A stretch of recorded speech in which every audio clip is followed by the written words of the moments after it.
It's interesting that you bring Paris as an example, because I teach a class there every summer, and there's a couple of things that pop into my head. Well, actually, there's three things. One is the idea of walk until your day becomes interesting, which is an old vagabonding principle. This is not specific to Paris, but one is the idea of the flaneur. Are you familiar with the idea of the flaneur? The flaneur, it actually came out of Paris in the 19th century, and it's this idea that we're so constricted by practicality and by our own goals that maybe walking in search of experience, not really having a goal, but walking until your day becomes interesting, walking until you discover what you actually had been out to walk for, reveals itself. That's something I actively teach in my Paris class, because people come and they're interested in the Eiffel Tower, they're interested in the Mona Lisa, all the things they think they're supposed to see. And they don't realize that there's this tradition, it's over 100 years old, where you walk until maybe it's some beautiful little green pebble, in the path that you find that interests you. And that was the point of your walk, not necessarily what you thought your walk was supposed to be about.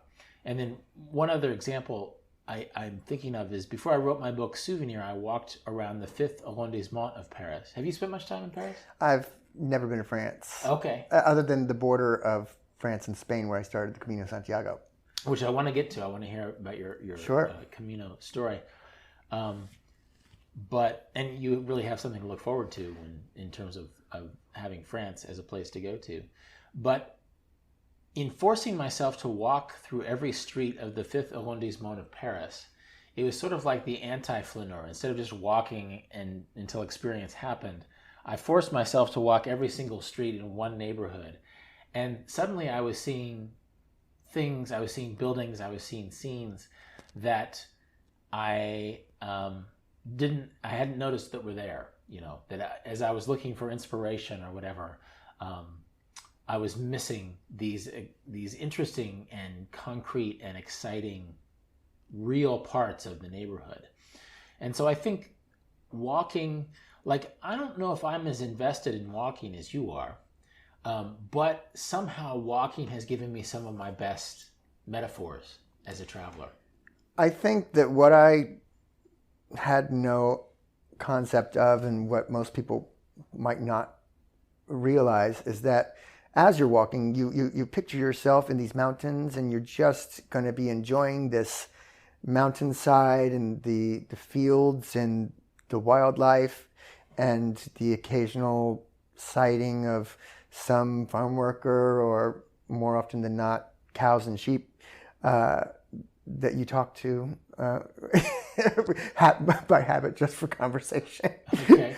But what I didn't realize, and what's become such a major revelation, is how much meditation you're kind of forced to do as you're walking.